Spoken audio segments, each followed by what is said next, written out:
pre-dawn hours in the city of Bryant, Arkansas. The date was August 23rd, 1987. A 76-car, 6,000-ton cargo train was making its way down the tracks on its nightly run between Little Rock, Arkansas, and to Bryant. When the engineer and conductor in the front car noticed something was on the track. Even though the conductors and the engineer could tell that something was on the tracks, they could not identify what it was yet because the train was still too far away. However, as the train got closer to the obstruction on the tracks, it became horrifyingly clear what it was that they were looking at. They realized that on the tracks in front of them were two teenage boys. They tried their best to get the kids' attention. They honked the horn, they even shouted at the boys, but the boys just did not even realize what was going on. Sadly, the boys were instantly killed. Their bodies were horribly mangled from the train. The remains of the two boys were identified as 16-year-old Don Henry and 17-year-old Kevin Ives. Both are or were local residents of Bryant, Arkansas. They were both high school students, and they were very popular with their peers. The medical examiner determined that the boys were under the influence of marijuana and that they ruled the deaths as accidental. The parents of the two boys protested the findings and fought to clear the names of their children. Kevin's father, Larry Ives, does not believe that his son was knocked out on marijuana or he was into any heavy drugs, basically because him or his mother were always at the house that they lived at. Either both parents were there or one or the other. And that they would have known if, something was wrong with their son. So they believed that everything was okay.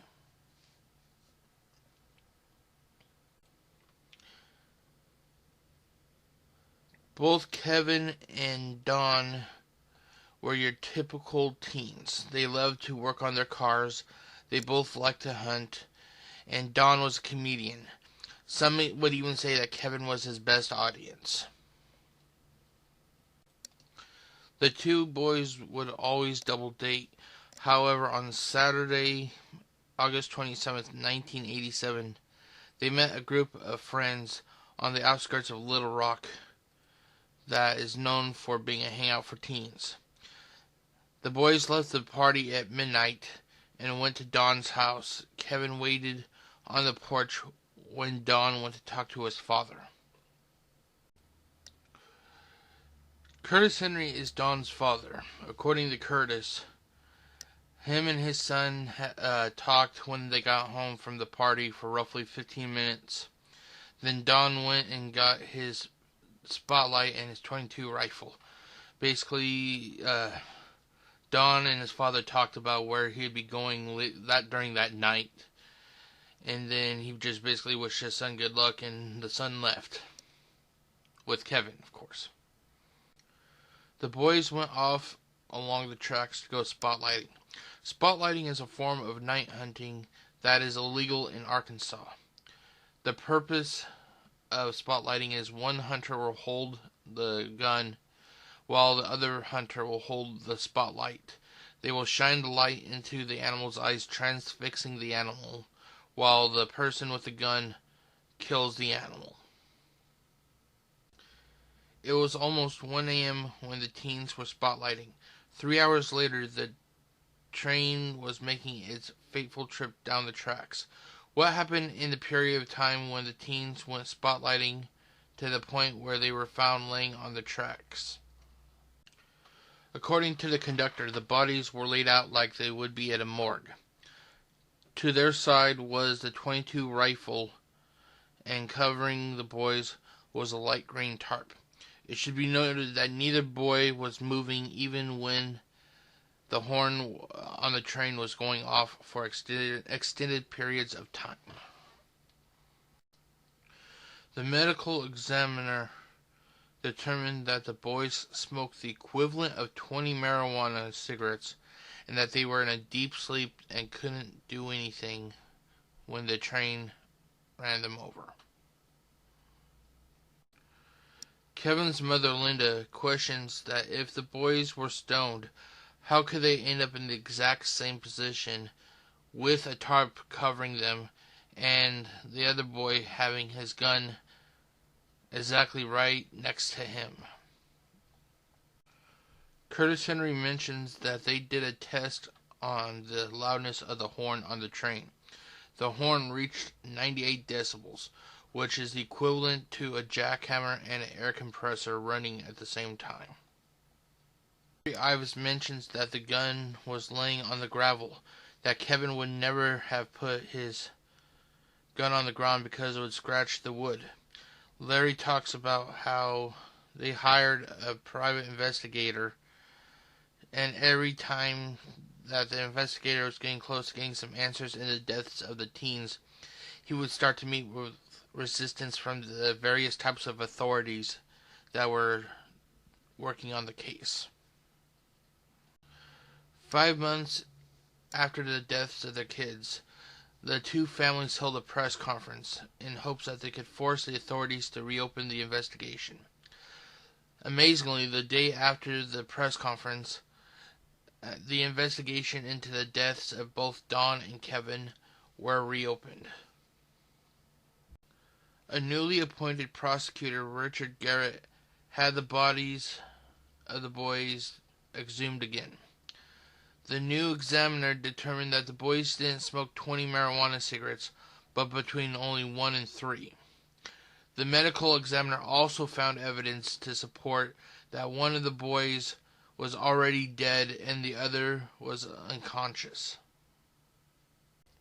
In July of 1988, a grand jury reversed the original medical examiner's original finding of accidental death and reclassified it as probable homicide. Once the case was reclassified as probable homicide, Richard Garrett looked into the green tarp that was on the boys. The train workers made it known that there was a green tarp that was covering the boys when the train was approaching. However, the police on the scene deny what the train engineer and conductor said, even going as far as to question the legitimacy of the tarp, if it actually existed. The investigation that Richard Garrett reopened also uncovered an interesting lead. A week prior to the boy's death, a stranger wearing military fatigues was spotted in the vicinity, according to the officer on duty. His behavior had aroused suspicion. When the officer went to question the person in question, the person opened fire and fled into the woods. The night that the boys were killed, an individual wearing military fatigues was spotted leaving town. He was heading down a road less than 200 yards from the location that the boys were found dead. In an interesting twist, 6 weeks into getting the case reopened, Richard Garrett found a similar case. In Hagen, Oklahoma, 200 miles to the west of Little Rock, 2 teenage boys were found dead on the railroad tracks in a nearly the same exact position that Kevin and Don was in prior to being hit by the train. Richard Garrett has gone on record saying that since he's reopened the case, he feels the need to be armed now because of the nature of the case, and that the amount of resistance that he encountered while investigating it. Linda Ives has basically gone on record saying that as long as there is something to investigate in the case of the murdered children, that basically they will continue to investigate it no matter how long it takes.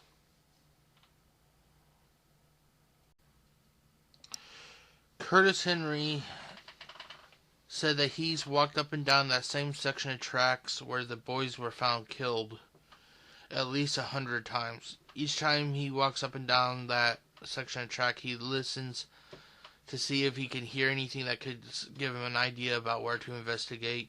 He also looks around for clues, but ultimately he's even said that as time goes on, he doesn't think he's going to find anything more. Okay, everyone, this is where I give my final thoughts. And after I get done with giving my final thoughts, I'll give a list of who I think could have done such a heinous crime.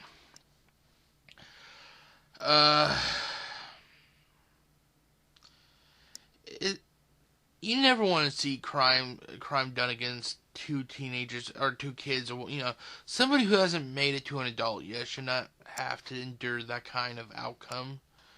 But that's just my opinion. I think honestly the boys came across something that they shouldn't have. And then one of the fathers, I think it was the one in the last slide of this video, or this video that I made. Basically, he openly said that he thinks basically the kids were in the wrong place at the wrong time. And I think that's the best way to really sum it up, is that even though they were doing something that was illegal, I think they came across something that, they were just at the wrong place at the wrong time. But does that justify them getting murdered? No, it doesn't. Just because, say it was like a drug deal or something, the two people have to die because they saw some people selling marijuana or meth or pot or dope, or no, they shouldn't have to die because they witnessed something like that. But then again, it depends on, I'm wondering who it could have been that they saw. If they did see something, who was it that they saw? This is actually one of the cases that I always go back and think about when I think of Unsolved Mysteries. There's a lot of them, but this has to rank like in the top 10, I can't give an exact number, but I think it's the top 10 at least. Now, here's the part where I'm going to list off some people, or, who I think could have done it. Okay, basically, this is where I give my opinion about who I think could have been responsible for the deaths of Kevin and Dawn. I'm going to go off the rails here for this first pick, and I think it was a neighbor. It could have been a neighbor, I should say. These are not who... I'm not saying that these people did it, per se. These are just people that should be looked into. But, yeah, number one, I would say see who the neighbors are and take a look at them. Mainly because the boys had a habit of going spotlighting, as you know, which is an illegal form of hunting. What's there to say that they went hunting onto a neighbor's property and killed an animal that belonged to the neighbors? It could have been an accident. They may have not realized until it was too late that they killed a neighbor's pet, but they didn't do anything about it. And this could have caused like a retaliatory action from the neighbor. You can't. It's not a long shot. People do get revenge all the time, especially if you lose a pet. I remember watching a couple of cases recently on the local news down in Portland where an animal was killed, and people were calling out for the blood of the person who killed the dog. So it's not a far cry to think that these kids accidentally killed the pet dog or a cat.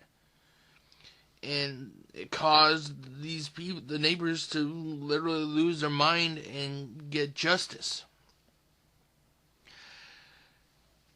However, this leads to person number two. Number two, the person wearing the military fatigues. I would say that this is more likely than the neighbor, but still, you got to give everything to look at. The person obviously was hiding something. If the police officer went to try to talk to him and the person opened fire and fled, that's not the normal rationale of a non-criminal. Normally, if police pull you over, you want to get it done and over with, so you're going to comply. This person actively turned around, shot, and ran. So he was hiding something. We don't know what it was, but the fact is also the person was seen leaving town, and his route took him within 200 yards of the location that the teenage boys were found at on the tracks. This has to be more than a coincidence. Number 3, this is going to possibly give me some heat because I respect the police force. Our protectors. I respect them, but you cannot deny the fact that there are not all, but there are some crooked police officers.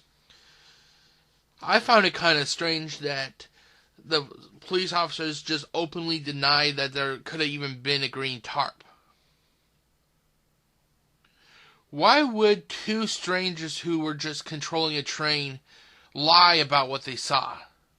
They told the truth about the boys. Why would they want to cloud all their credibility? Why would they throw all their credibility out by lying about a tarp? It does not make sense. It does not make sense that they would lie. And the thing is, Richard Garrett, even though he's on the side of the parents trying to find out, he can't do much without proof. He goes, he openly said, I believe that there was a tarp there, but without proof, I can't do anything. The question is, if there was a tarp there, what was important about that tarp? Maybe there was some kind of identifiers on that tarp that would have linked that tarp to somebody. Maybe a business or whatever. And that in return that could have identified whoever got that tarp. Okay, I'm also going to check let's see here. Let's see here. I'm on the Unsolved Mysteries Wikia for this page for this case.